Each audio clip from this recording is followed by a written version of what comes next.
What's up guys? Dosha Vinci here for today's vlog.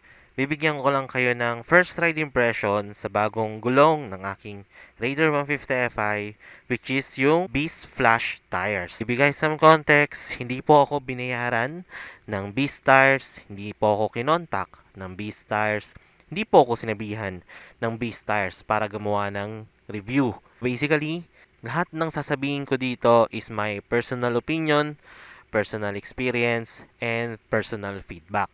Marahil magkakaiba yung magiging experience natin, mararanasan natin and anything, pero lahat ng sasabihin ko dito is honest and unbiased review. So ko lang linawin yan para hindi masabihang biased tayo kumbaga.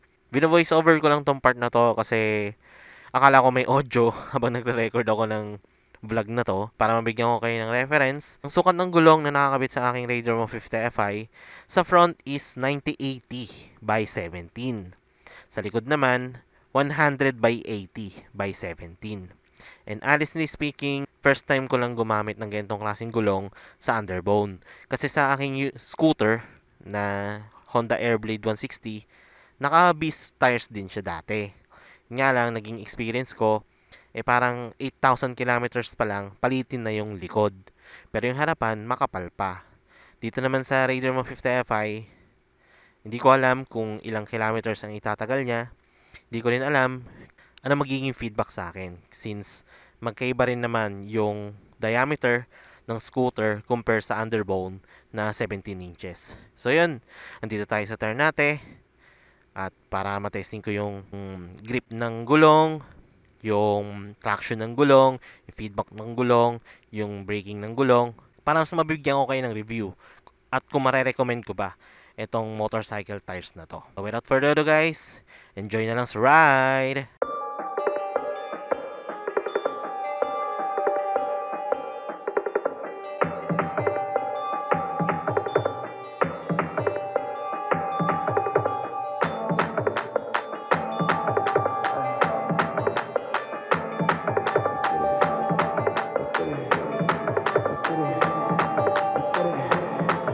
Ay, give me the green light, give me the go. Don't wanna slow down cause you're going too slow. When the money is up, your girl go low. Then pass to the bro, then pass to the bro.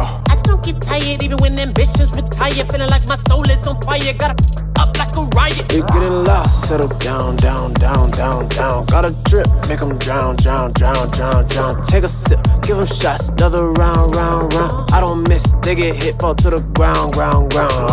Head in the sky, I'd rather die fly. Where is my prize? No fear in my eyes. And I am the court, don't play on both sides. And I am the judge, I said to all rise. Ay, gotta get it, gotta get it. Gotta get it, gotta get it. Gotta get it, gotta get it. Ay, ay, gotta get it, gotta get it. Gotta get it, gotta get it. Gotta get it, gotta get it.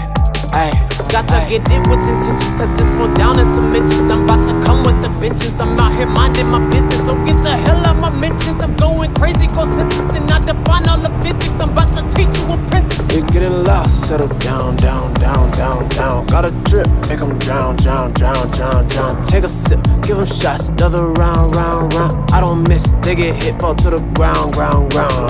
Head in the sky, I'd rather die fly. Where is my prize? No fear in my eyes. And I am the court, don't play on both sides. And I am the judge, I said to all rise. Ay, gotta get it, gotta get it. Gotta get it, gotta get it. Gotta get it, gotta get it. Ay, ay, gotta get it, gotta get it. Gotta get it, gotta get it. Gotta get it, gotta get it. Ay, ay.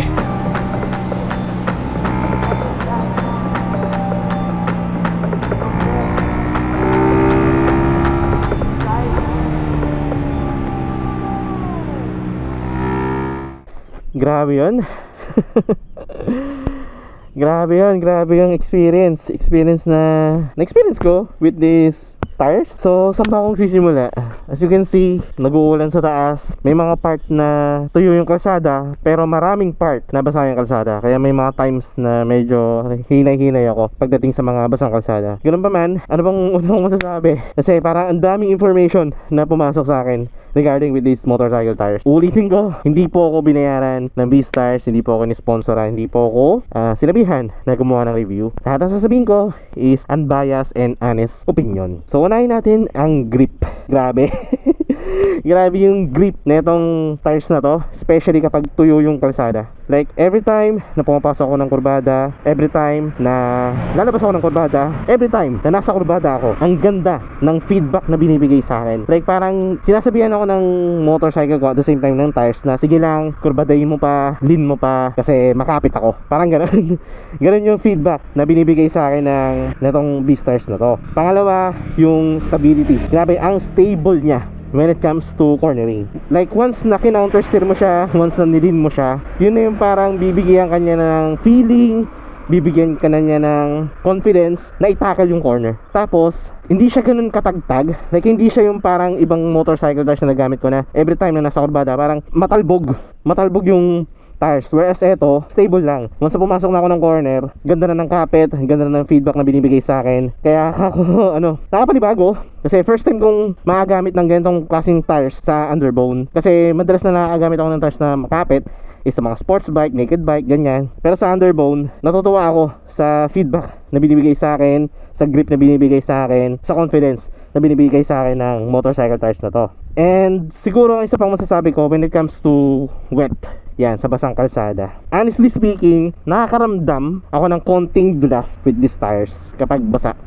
Mararamdaman mo yun na parang kapag nagbe-brake ka, dumudulas lang yung gulong. Pero hindi ka naman yung isasemblang. Pero syempre, kanina habang humarurot ako sa basa, risk ko konti kung anong feeling kapag nasa basang kalsada. Yun, ramdam ko na kahit na may grip, parang feeling ko dudulas siya. Parang especially kapag nag-a-apply ako ng brakes. Parang hindi agad siya humihinto. Parang hindi agad siya nag-i-stop kumbaga. Which is I guess normal lang when it comes to wet.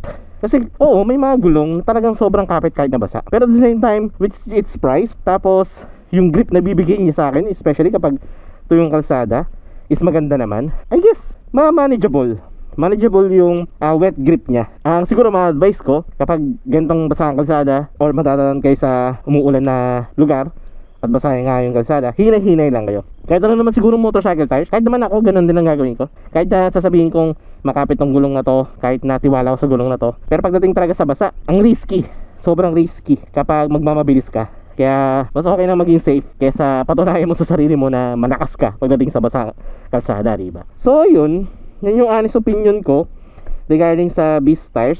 And last but not least pala, di na ako magiging technical, pero honestly, yung Honda Airblade ko is naka Beast tires dati. Di ko naman siya kino-cornering, pero nagagandahan din ako sa kapit nun. Though, napansin ko sa kanya, parang ang bilis mapudpod ng tires na yon, which is flash din yun flash din yun. Parang 8,000 lang yata palitin na 8,000 kilometers, pudpud na yung gulong sa likod, pero yung harap okay pa.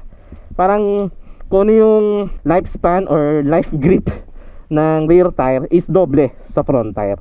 Yun yung napansin ko. Kaya eto, I guess based on my experience with this motorcycle, na mostly puro hatak siya, puro grip siya, tingin ko mga more or less 5,000, 6,000 kilometers baka palitin na yung rear tire. Pero yung front tire siguro makapal pa yun. Kung dumating na sa point na yun, edi at least yung rear tire lang ang papalitan ko.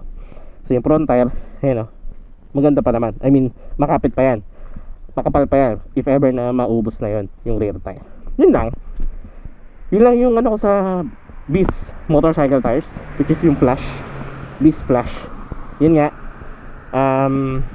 ganda yung grip, ganda yung feedback, ganda ng cornering, especially sa cornering. Pero pagdating sa bata, syempre kahit ang motorcycle tires naman, mas better pang maigingat ka kesa i-risk mo yung dulas kumbaga. Siguro yun, after ilang kilometers, bigyan ko pa yung feedback, update ko kayo kung ano pa masasabi ko sa motorcycle tires. Pero so far yun nga, maganda naman siya, makapit naman siya, stable siya. Kaya di na rin talo sa presyo niyang more or less 2,500 di na rin talo dito. So yun, I guess sana nag-enjoy kayo guys sa vlog ko na to. Sensya na kung gantong kabilis lang, sensya na kung ganto kaikli lang. Kasi gusto ko lang naman kayo bigyan ng feedback regarding sa tires ni Reyna. Kaya yun nga, mag-enjoy ako, which is mag-enjoy ako sa feedback na binigay sa akin ng tires. Syempre nag-enjoy din ako gamitin si Reyna kasi matagal ko na hindi nagagamit tong motorcycle na to. Yan na guys, dito lang tapusin ang vlog. Maraming salamat sa pag-like, sa pag-like, sa pag-share, maraming salamat sa pag-comment. Yung all drill, ride safe, peace out.